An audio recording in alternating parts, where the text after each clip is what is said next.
The chapter 155 begins with the arrival of the world's #1 striker, Noel Noah. As he walks into Blue Lock, the atmosphere instantly changes.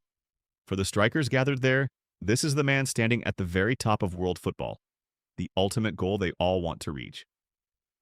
With everyone assembled, Jinpachi Ego introduces the next stage of the Blue Lock project, the Neo-Egoist League.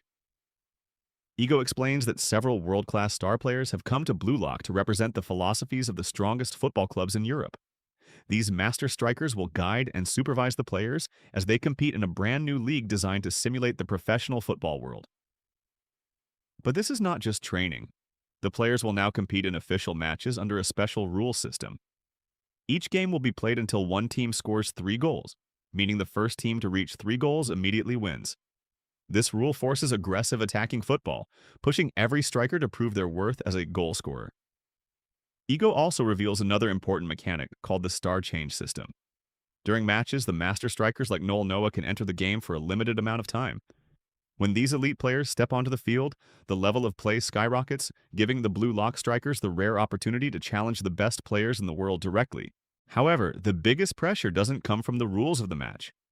Clubs from around the world will be watching these games.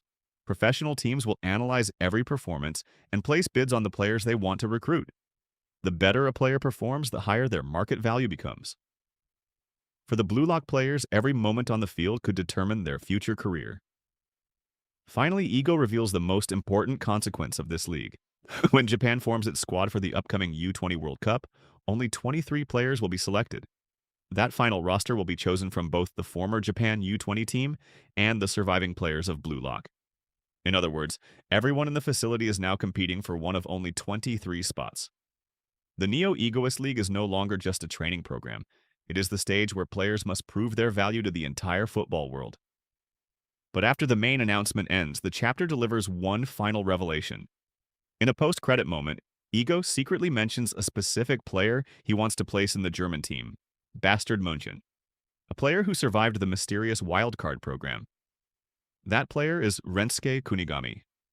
The once heroic striker has returned, but after the brutal wildcard training, he is no longer the same person.